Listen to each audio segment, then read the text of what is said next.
Hello guys, and welcome to a new Steel Division 2 video today by myself, Vulcan, and Attack Power. Always happy to be here, guys.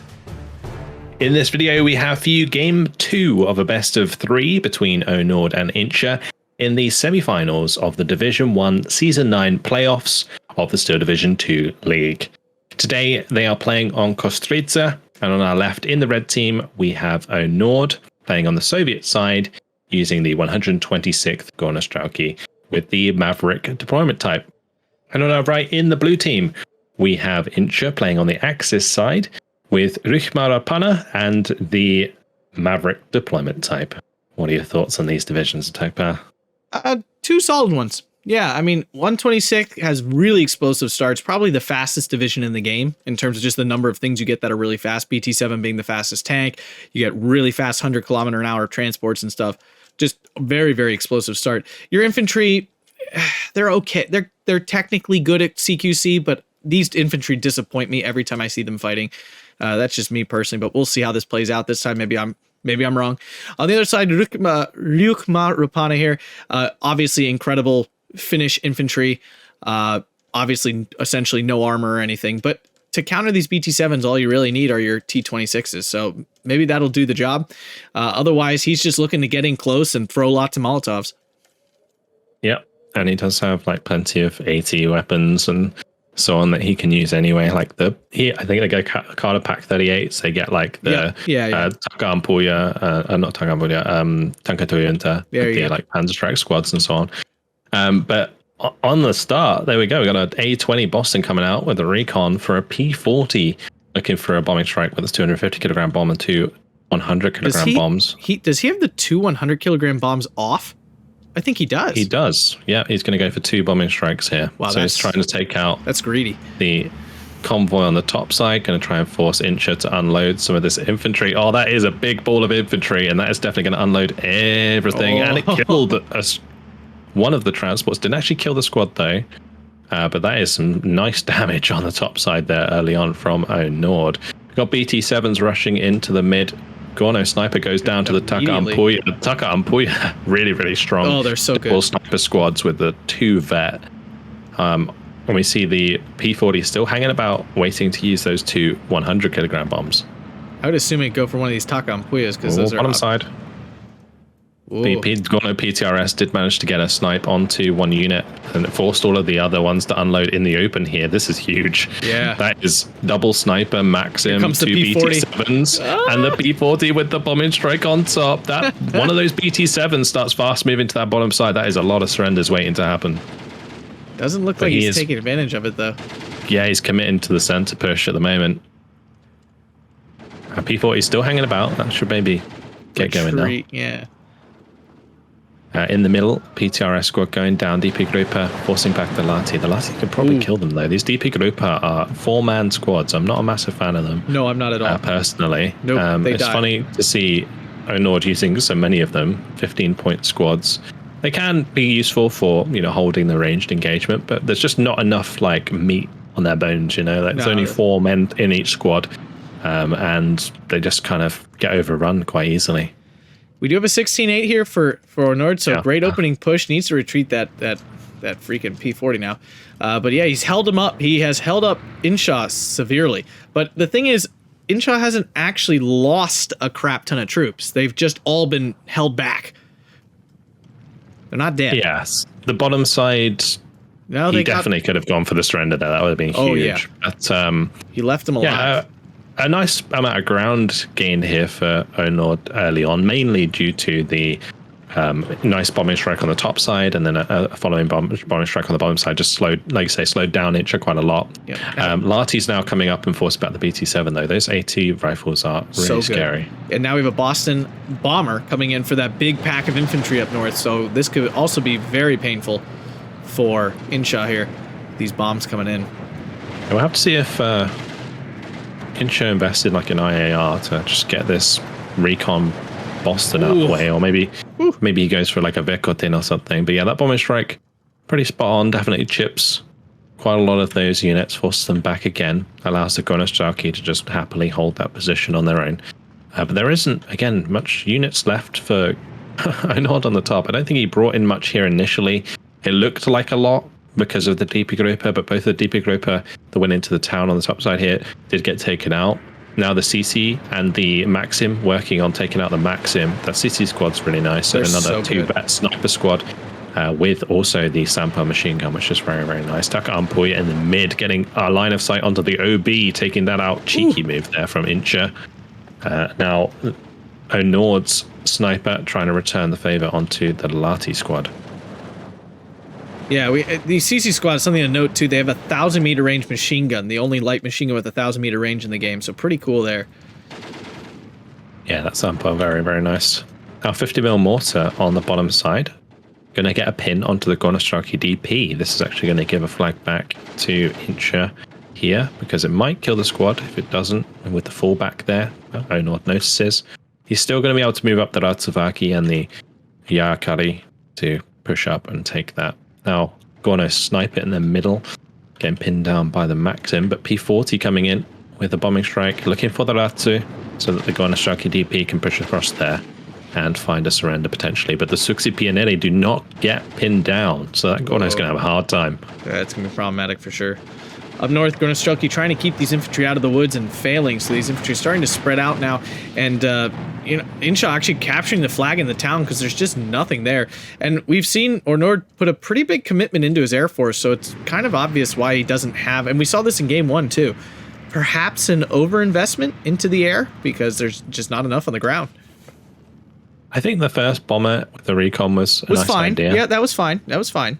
But then after that, it's been limited in its effectiveness. Like, if you're not getting complete kills with these bombing strikes, I don't think the bombers are ever worth it. Like, the P40 is really nice because it has a 250 kilogram bomb and two 100 kilogram bombs. So if it actually hits a squad, it almost always kills. Yes. And it can even kill armor. It can kill like support weapons. It's very effective. Easy peasy. But the Bostons, like the early Bostons with the lighter payloads, are very, very limited in their effectiveness. But that P40 coming around nicely onto the back of the Blenheim. Oh, that's a big kill. Easy kill. You need to kill. You need to keep Rapaanna off of their air force because it builds up in a hurry, and those Blenheims are so quick and easy to get in and out. They're very effective. So that's a big kill there for Onord. Yeah, does damage some of his Gornos, forces him back temporarily, but yeah, a lovely kill there. One Vekor in now on the field for Insha. Gornostrelki DP dealing with the Pack 38, takes that out, and the Ratsu on the bottom side having a hard time from Insha. So Suksi Pianelli did like force back that Gorno previously, which is why it's in that position now. And these Gornostrelki might want to try and tango with that, but not really because double flamer. Always really difficult to deal with. I'm not a big fan of these Pianeti because they're just small. They die very quickly. Despite how much damage they do put out, they can really get overwhelmed quite easily. Yeah, the main problem with them is they don't have smoke. So yeah, they do get caught out very, very easily. Yeah, they do still have the Suomi, so they can 150, meter range is very nice, but this infantry of Insha is certainly building up on this top side. This is big. Yeah, we have a lot of reinforcements coming here from Onord, but down south in the middle we have a lot of combat going on. The Insha trying to weasel his way back into these points into the center, and Onord kind of just making some unsupported pushes here out in the open with his Gornos and stuff, and they're not good long range units. Like they're really quite bad at long range. Yeah, even after the buff to the DT, just having one of them is not really good enough, and they only have 4 SVTs because they're primarily close range infantry. Yep. So it's very, very tough. So he's kind of got like this real problem at the moment where he's trying to engage like specialist close range infantry, but nice combo on the top side here. He's bringing in his 50mm mortars in these 4 GPA supply vehicles. That's nice. T-26 down south, I believe, just took out the BT-7. Something took out the BT-7, which is actually a big kill because he's losing that armor support, and these CCs are going to absolutely like tear these infantry apart with their snipers and everything, and they're doing a very good job of it. Boston Bomber coming in to kill it because these CCs are just so darn effective. You actually need to like target kill these things. Yeah, get rid of the CC. Will he find the kill? It doesn't go down entirely. That's not good. Because he can Rambo with the SVT and the Sampo at the same time. The bottom side here, we have the Gorno Sapere coming in and managing to get the better of a Ratsu Pioneer that managed to push all the way up. Then we have another Blenheim coming in. All those Gornos are in a bad spot.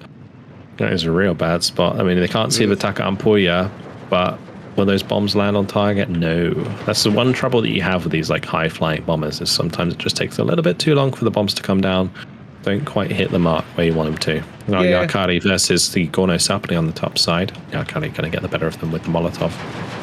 Yeah, you're kind of trading you know, the high-flying bombers have more protection from AA and stuff and actually can get their bombs off, but they're generally less accurate and they're, you know, can be less effective in terms of actual destructive potential. E40 going down to the double Vekotin as it dived for the Taka Ampuya kill in the church. But currently, you know, I feel like Onord really needs to get more like specialist close range infantry in, but he just doesn't really have it to offer right now. He gets like Moskaya Avtos, right? Yep. At some point, but he must have the card in phase B because we haven't seen them yet.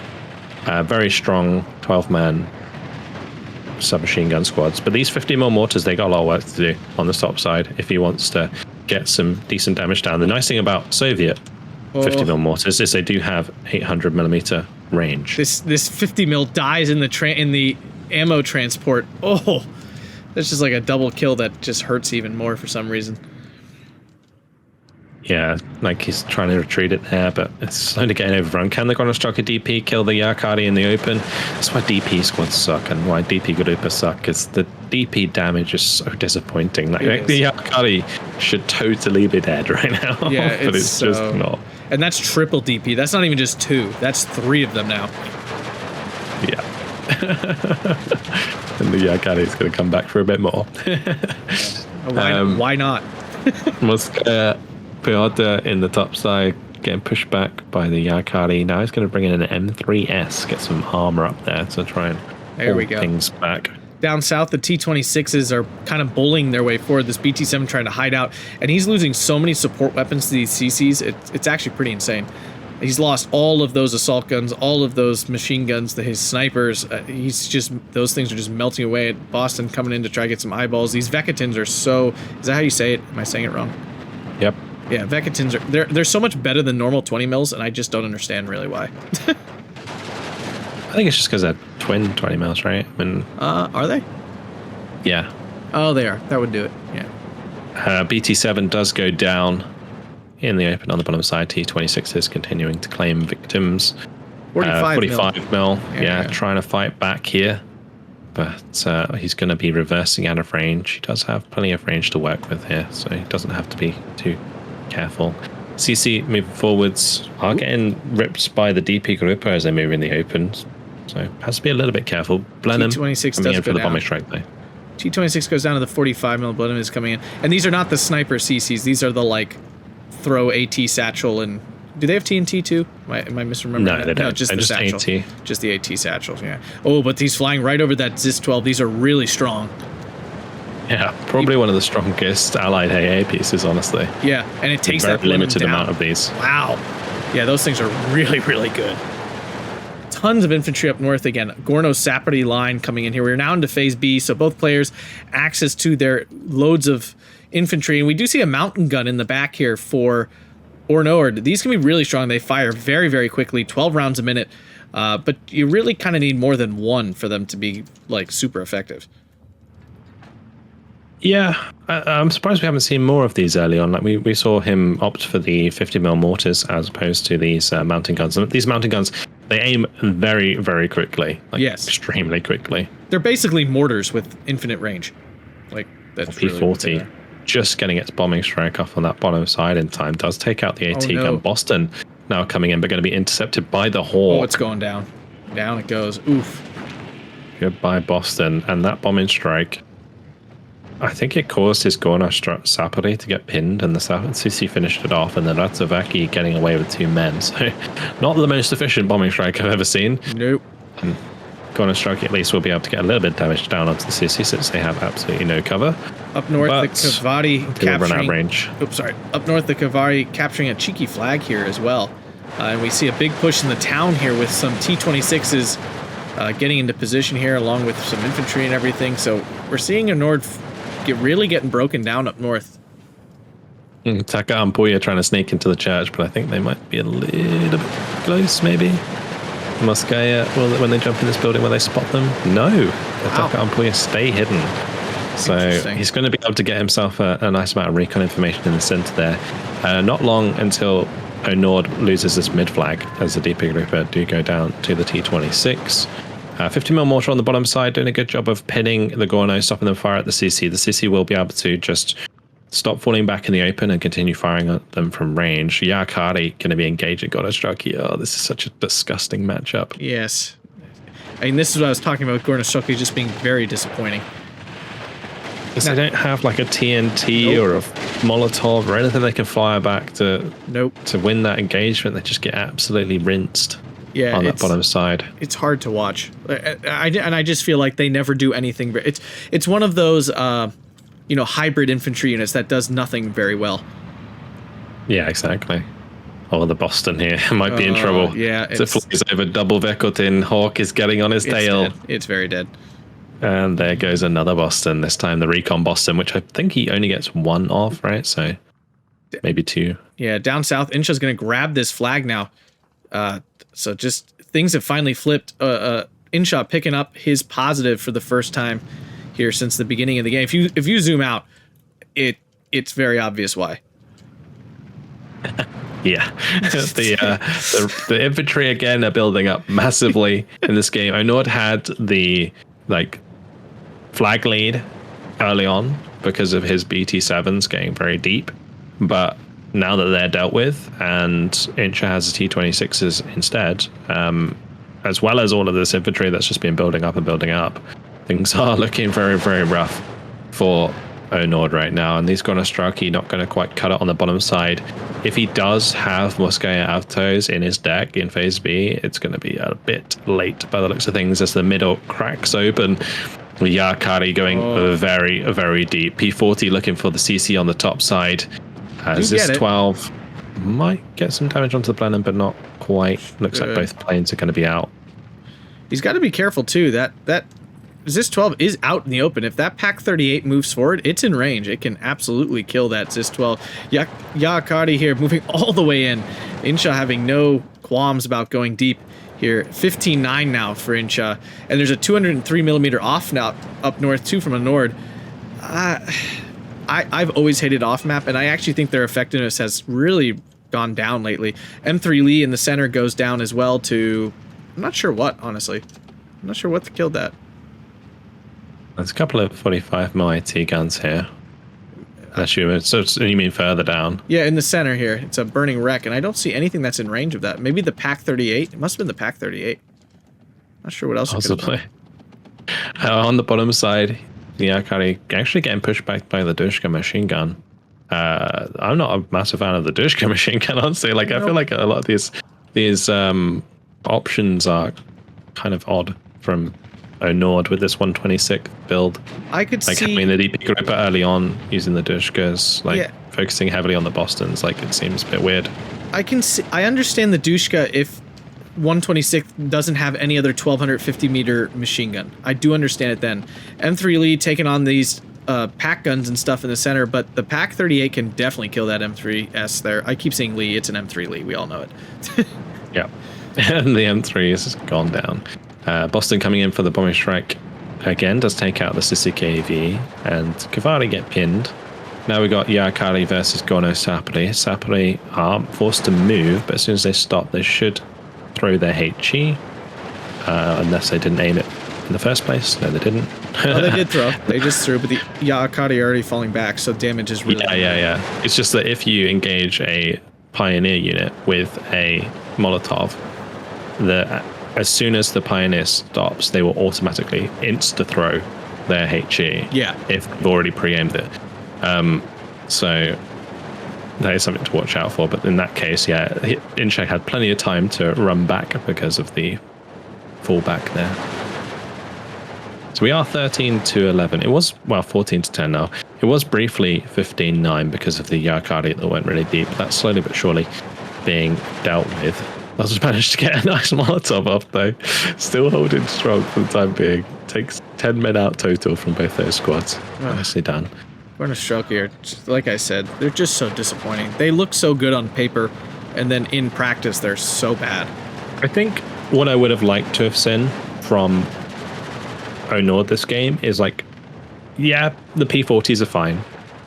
But then after that, like, stop buying aircraft and invest into like the 60-point artillery pieces, because these guns, these are so good. And in a Maverick versus Maverick matchup, he's going to have like long-term value out of artillery, which you won't necessarily have out of aircraft, particularly since we've already seen a couple of the Bostons get shot down by a Hawk of all things, you know? Yeah. So it's kind of difficult to justify his points putting into these Bostons when another one goes down. Ugh. Just to the A this time. Oh no, now the Hawk's coming after the second one. Oh, yeah, the second one's under threat. Zis 12 is going to stop it.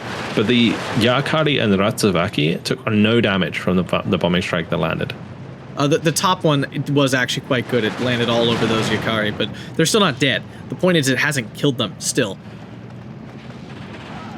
Yeah, Blenheim up north does go down to the Zis 12, so another nice kill there. Neither player getting much out of their Air Force right now. Both players seem to have shut that down successfully. CC in the center, picking on that OB-25. Once he loses it, I think that's his last long-range support weapon here. Gorno doesn't have anything until phase C when you can get the ISU 152s, but with the Maverick income, I don't think you're going to get to many of those. A whole line of Gorno Saprides up north. One goes down in a Studebaker. That's a sad face. Yeah, they're getting picked on up there for sure.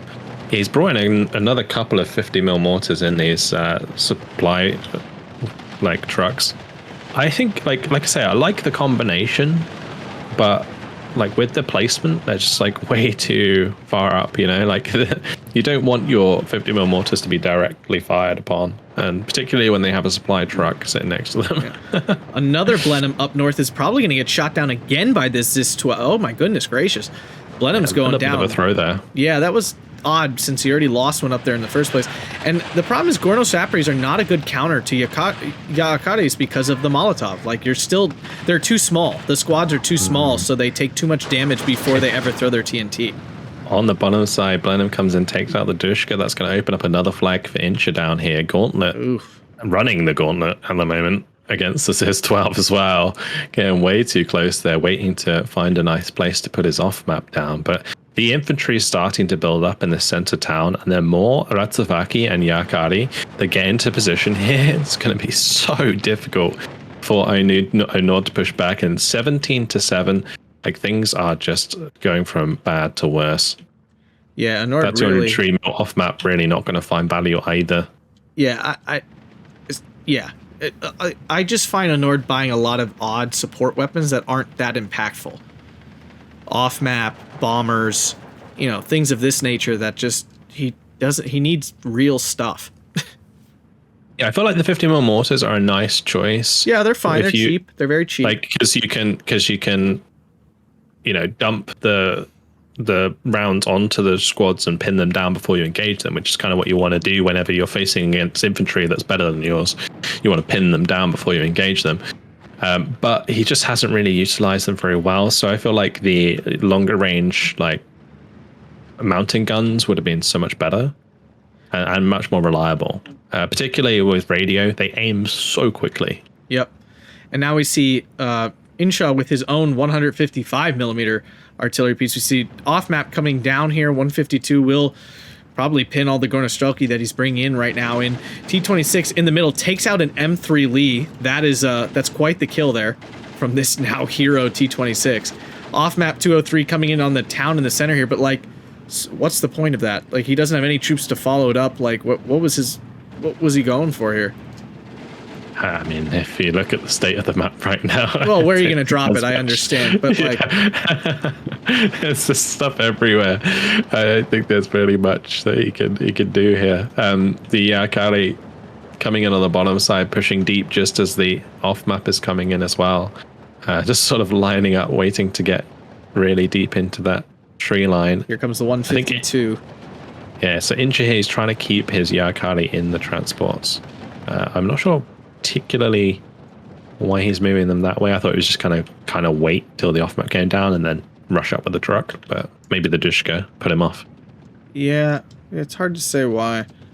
but it's 19-5 on the map now. This is a huge lead. We are triple ticking Onord right now. He is down to 4 minutes and 30 seconds left on the clock, considering that he had a commanding flag lead for the first half of this game. Insha has turned it around completely with his infantry preservation throughout this game.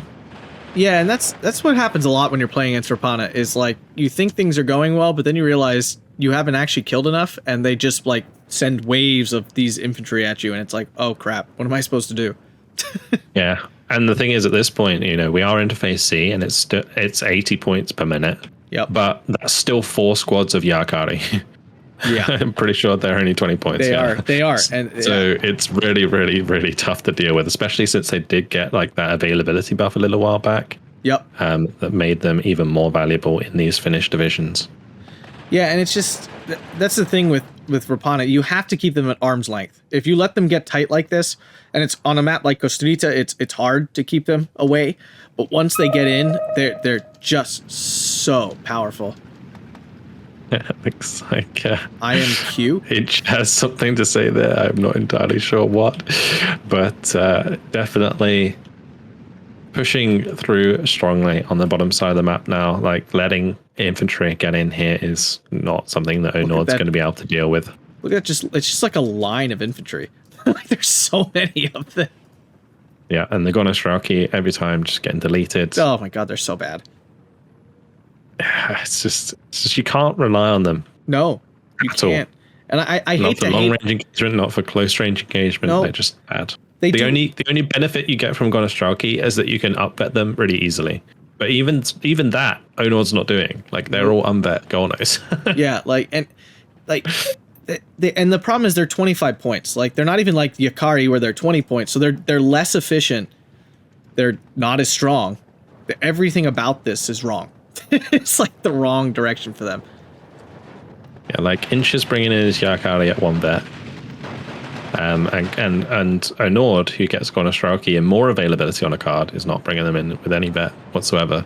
I think you get like 32 on a card in phase C. Yes, you do. It's crazy. So he should just definitely have bet on his Gornos. Maybe he built the deck like just for the game and like maybe forgot or something. I don't know. But on the bottom side, 37 mil AA getting taken out by infantry. That's going to push us to a 21-3. Wow. Is that a quadruple tick? Quad tick. Yeah. Yep. Well, we haven't seen this in a game in a long time. Well, usually people would have surrendered by now, but it looks like Onord's just kind of playing it out. 40 seconds left. Good for him. On the clock. I-153 coming in to kill off this M3 Lee. It shouldn't be able to, but maybe it's already damaged, so maybe it will? No, it should. These usually take at least 2 runs. Well, the ZIS-12 got moved from the mid to like the town because it was probably there's nowhere to go. Under threat before. And now it's probably going to get a free gauntlet kill, but not really because Onord surrenders before it dies. So saved by the bell, 26 minutes, 38 seconds. A major defeat. I think even that might be an understatement for Onord, as Insha really wins the day with another fantastic KD, 2,975 kills to 1,895 losses. What the hell went wrong there? Oh. For Onord, yeah, I mean, Insha just outplayed him completely. Like it wasn't in both games. I just don't. I thought Onord made some really odd choices in his call-ins and reinforcements, overcommitment to the Air Force in both games, and just Insha just outplayed him and picked him apart for it. And there's not a lot else to say about it. P40 got a couple kills, but that's probably it. When I scroll down here, yep, that's what I expected to see. Nothing else doing anything. Yeah, the initial P40 did nicely. Like with the double bombing there, quite a nice tactic with the 250 and then like turning off the 2 100-kilogram bombs. Definitely something for some newer players to consider doing. I've never done that. It would be for a good player like me too. I mean, yeah, it's an interesting thing to do. Yeah. And like on the other side, these lacteals are so incredible. I absolutely love using these things. They're so deadly. Look at that. Yeah, the Lati is very good. Oh, it's so good. The CCs are so strong. I wish I wasn't so bad with this division. Because it is very strong. It's one of those divisions you don't think of until you're up against it, and then you're like, oh, crap. Well, it's just because there aren't many maps that really suit it. Like against any sort of like strong medium armor division, they get ruined in like open range maps. Oh, yeah. It's like for Kostrita, it makes sense. And Kostrita is a map that I personally avoid because I just kind of hate the 50-50 of like the infantry engagements. And it can become very one-sided very quickly on this map. Oh, yeah. And I feel like both of them in this case went for close range engagements, and then like Onord just got the like bad side of this matchup. You know, he picked 126 into Rhyma, or he picked Rhyma first, and then Insha counterpicked with Rhyma. Right? I mean, either way, it's bad. I'd almost go. With if like Onord picked Rhyma, I feel like if Onord picked 126 second into Insha, I'd be very surprised. Yeah, that'd be because you could pick something like third VDV and do a better job with the similar like. Yeah, but even third VDV is going to have the same problem as Gornos have in that their infantry is just like worse than Yakari. But right? That's what you got to worry about. But you're at least working your infantry are more efficiently priced in that situation. Like you can at least spam more effectively. And the point I was going to try and get to is that if your opponent has like the best close range infantry in the game in the form of like Rhyma, the only thing you can do is play for the open, right? So you pick in a division that's going to control the open ground a lot better in the town, right? Because you can bring in a lot of like strong medium to long range engagement infantry that can control the town and then like push across the open with like armor and stuff, right? Against Rhyma Rapaanna, which are going to really struggle to deal with that. Or you just opt to go for something that's like extremely similar that has other strong tools like that. I mean, you could just go Pansari, right, and just match him up. But he picked Soviet side, side. Yeah, you're also going to run out of infantry a lot sooner than Rapaanna in that situation. But yeah, but you have the options to fight over the open. Yeah, definitely true. As well. Definitely true. So yeah, it just everything about this entire match just felt off to me. I don't know. I mean, the series has. I mean, it's 2-0 to Insha, so he's going to be moving on to the final of the Steel Division League. Like this season, the playoffs are a lot shorter because there's like only 8 players in Division 1. So we just got 2 semifinals and then the final. Yeah. So unfortunately, is there a third place playoff as well? I assume there will be. Yeah. So we might see Onord again. But yeah, it definitely this series was very like unusual for Onord. Like from what we've seen from him in the past, maybe he's just had some like personal problems or not had time to play the game much or whatever. We're kind of given the benefit of the doubt there. In the end, though, Insha really playing top notch. Yeah, can't take away from Insha. Like he did fantastic. Oh yeah, and it's very exciting to see Insha go into finals because Onord has several times. So it's nice to see a different player getting in there. We have our next match to see is Kurz versus Gonzo. And I'm based on the rumors, I don't think Gonzo's been playing at his best either. So we may see some totally new players in the finals, which would be very exciting. Yeah, very, very exciting. I really like the way Kurz plays as well. He's very fun to watch. Very fun. You got another playoff to look forward to there. Absolutely. Guys. And remember to hit that like button and subscribe. Do that thing. But that is it. Hopefully you guys enjoyed it. Thank you very much for watching, and I'll see you in the next video. Thanks, guys. Goodbye.